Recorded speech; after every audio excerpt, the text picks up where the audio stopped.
Happy Friday, Millbrook. I'm curious, when was the last time you had to wait for something? Maybe it was Sunday when a sermon runs long and you're waiting to go to lunch.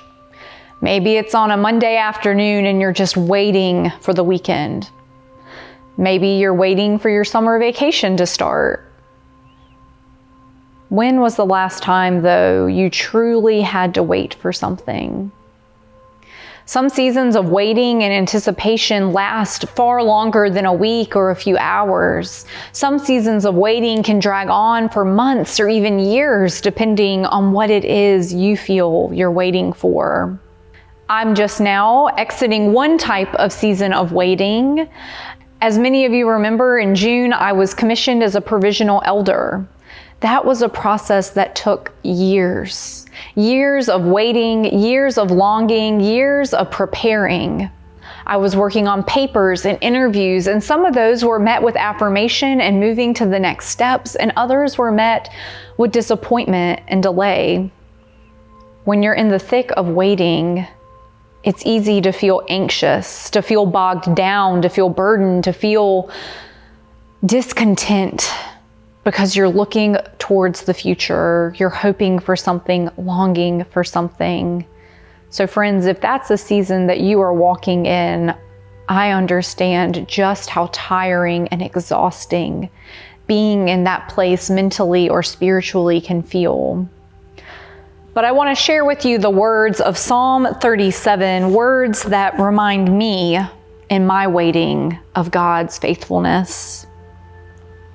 Trust in the Lord and do good. Live in the land and farm faithfulness. Enjoy the Lord, and He will give you what your heart asks. Commit your way to the Lord. Trust Him, and He will act and make your righteousness shine like dawn and your justice like high noon. Be still before the Lord and wait. This is what we are to do in these seasons of waiting. We are called first to remember that God waits with us in anticipation of the goodness that is to come. That doesn't always make waiting easier, but it is a comfort. We're told to enjoy the Lord. Sometimes it's so easy to get fixated on what it is we're waiting for that we lose sight of the joy and the many milestones along the way. Or we lose the joy of having a friend share in that waiting with us, to lament the setbacks, the heartaches that come with waiting, and sharing the joy of getting closer to what it is we're waiting for. But our scripture also tells us to be still. Just to be still. Be content. This is such a challenge in our culture that tells us to keep going, move faster, don't slow down. There is something countercultural and challenging about the very act of being still.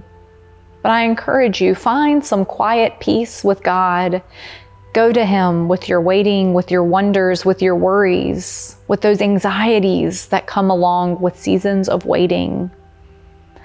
If you're not in a season of waiting, I encourage you to be faithful with those who are. Don't rush that waiting away, but let us pause and be together in the present moment, taking it for what it is, for when that moment is beautiful and when that moment is difficult. We are all on a journey together.